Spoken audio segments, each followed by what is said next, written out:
You're tuned in to the Andrew Lawton Show. So who are you and what are you doing? What are you running for?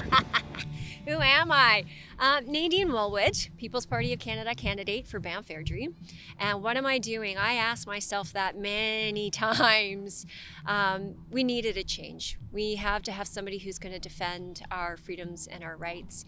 I'm a chartered investment manager. Every time I listen to Trudeau sing, Aaron O'Toole make more promises with money we don't have, it just hurts me. So we have to get back to less government, not more, and decided that in 2019 I understood the direction that Canada was headed in and got involved. When I heard Maxime speak, I just kind of went, I called him my unicorn of politics, because I went, this guy's a politician. He doesn't sound like a politician. He's not speaking like a politician. Common sense was prevailing. And, here I am again in 2021 doing it all over, and with a much bigger reception this time around, as people, I think, realize that Canada is at a crossroads. Well, let me ask you about that, because in 2019, the PPC was new. Maxime Bernier had a fair bit of momentum. I think there was a lot of curiosity about what this party was going to be, and the result of it was Maxime losing his seat and the party getting, I think, 1.6% of the vote. So 1.2%. All right, an honest politician then. But why do you think it's different 2 years later, sufficiently that things could turn? And again, I should preface that by saying we are seeing in the polls much higher support for PPC, but I'm curious about why 2 years later that is different, you think? Well, for one, we're not a new party anymore. People have and are hearing about us again and again. For two, Max has been out on the road all throughout Canada and promoting the no more lockdowns, and fighting for individuals' rights and freedoms. So people, I think, are beginning to understand this is not about politics. There's something much bigger at play here. And, right now, this election is not about NDP. It's not about Conservative. It's not about Liberal. It's not about the Green Party. The PPC is consolidating all of the votes across Canada, people who want to maintain what made Canada great, what makes us great, and that's our individual rights and freedoms. I mean, if you look at John Diefenbaker, the Honorable John Diefenbaker, in 1960, he delivered one of the most powerful speeches. I am Canadian. I'm not afraid. And that's what we're up against today. We have every politician, Aaron O'Toole, every leader of every mainstream party that has said, you don't have the right to make the choice, your own medical choices. And Max is the only one that's standing up against that. And we are consolidating votes all across the country, not just the West, not just the East, the entire country, based upon values, based upon principles, common sense principles. And people are relating to that. I think in 2019, there was a perception of the People's Party that it was this sort of ultra-conservative splinter from the Conservative Party of Canada. And obviously, Maxime Bernier has used the line that the Conservative Party of Canada isn't a conservative party anymore. But the coalition seems to be very different this time around. And I think you can see that in the polling numbers. Conservatives are leading the polls in a lot of cases, but PPC is still managing to get, 10, 11, 12% in some cases, certainly when you look in Alberta. Where is that support coming from? Because it can't just be from right-of-center voters. No, it's not. It's values-based. It's principle-based. So people this time around understand that this is not an election of, Justin Trudeau or Aaron O'Toole. This is an election of whether or not we choose to live in a free country, or you're going to choose to live under a totalitarian government. And that's the part that is rallying, I think, our numbers. We're uniting people from across all political spectrums. That's the beauty of this. Whereas Justin Trudeau and Aaron O'Toole saying they're all trying to divide the country into vaccinated, unvaccinated, East versus West.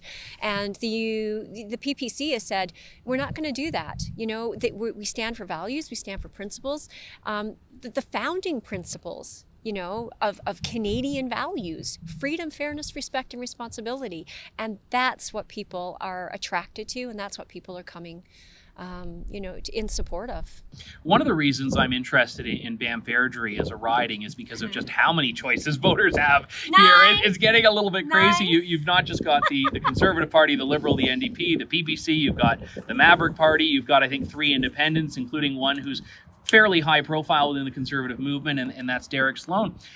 First off, why has Banff Airdrie just become this clown car of candidates, to use a semi-pejorative term? I think there's a number of reasons. Derek Sloan parachuted his way in here from Ontario. He has one foot in Ontario still with his wife running in his old riding. He abandoned his constituents there because he didn't feel he could win. And, he's here to use Albertans and the Albertan Conservative vote. And he has a personal vendetta, and he has said this himself on a number of interviews. He has a personal vendetta with Blake Richards. And I agree, Blake Richards has to go. He has offered no value to this riding. He's running for a 5th term. What more does he have to offer? What can he contribute from here? Very little. Very little. And he's the whip. So not only has he taken the voice away from Banff Airdrie constituents and residents, but he's the one responsible for silencing our other 33 MPs, Albertan MPs. And, we only get 34 seats. That's it. That's all Alberta gets. And we were already complaining about not getting enough representation. And Derek Sloan comes to take one.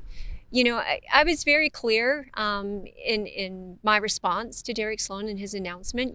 People say I was a bit harsh. No, it wasn't. It really wasn't. I'm not going to stand by as an Albertan of 16 years. I've raised my family here. My husband is born and raised in Calgary. This is my home. This is my family. And I'm not going to allow anybody from Ontario come in and say, oh, well, I'm here to save you, step aside. So he underestimated, I think, the strength of Albertans and the grit we actually have. But yeah, he has a personal vendetta with Blake Richards. It's all about Derek Sloan, regrettably, and he'll have to answer for that in day 34. If he costs, somebody like myself, for example, the opportunity to have uprooted Blake Richards.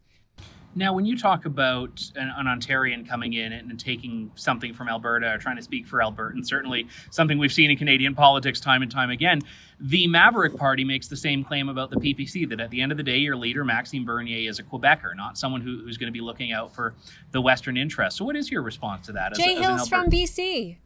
What does BC have to do in common, anything in common? So let's take a look at the Lower Mainland in BC. What does that have to do anything in common with Alberta, rural Alberta? Absolutely nothing, right? I am not. So this is the thing. Max props me up.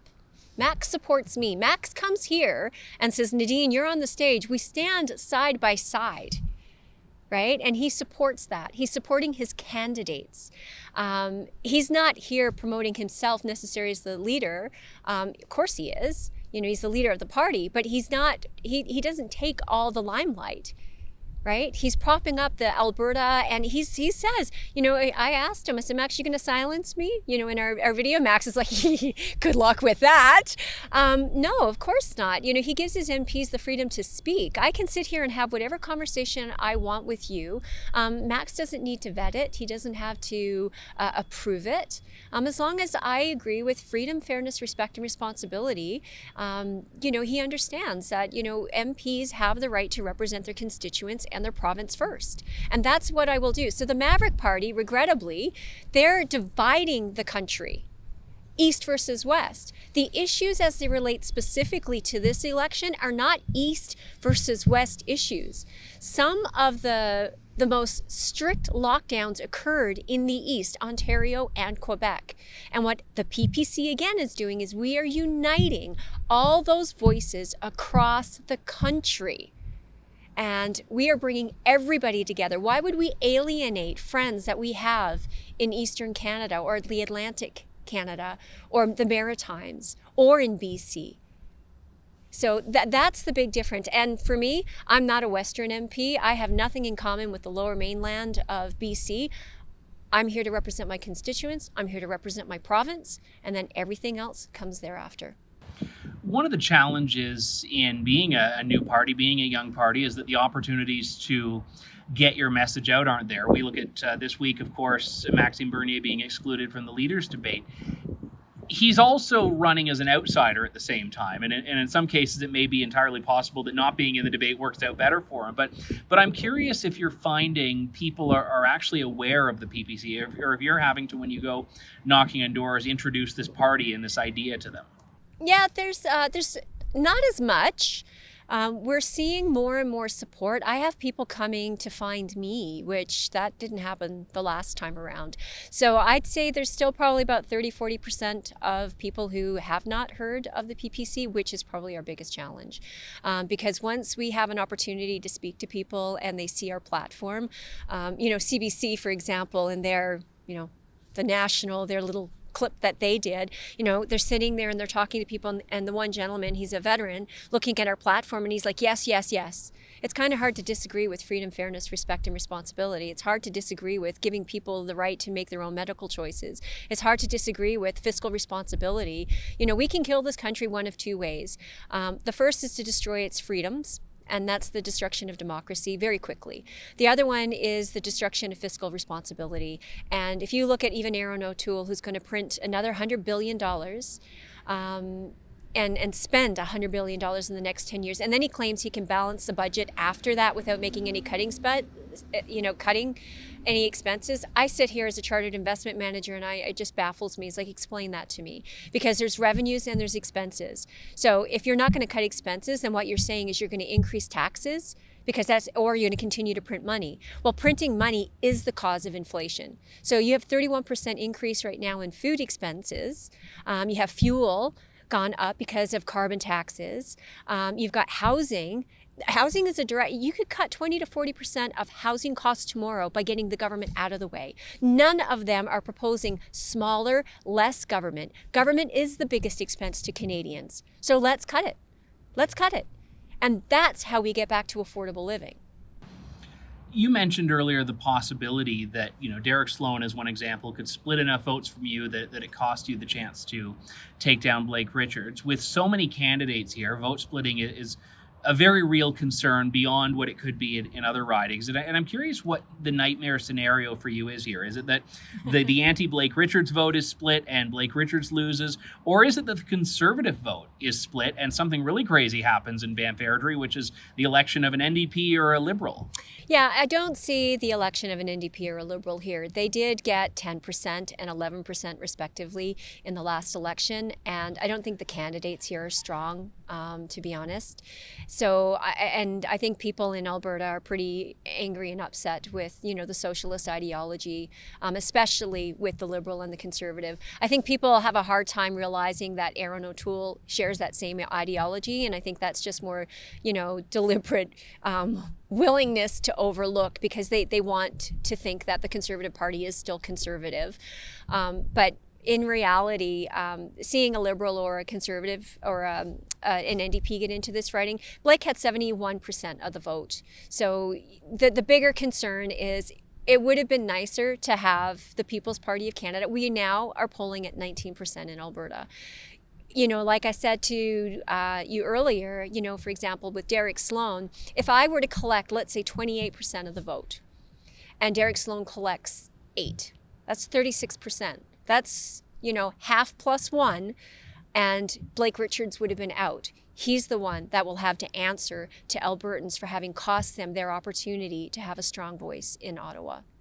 Thanks for listening to The Andrew Lawton Show. Support the program by donating to True North at www.tnc.news.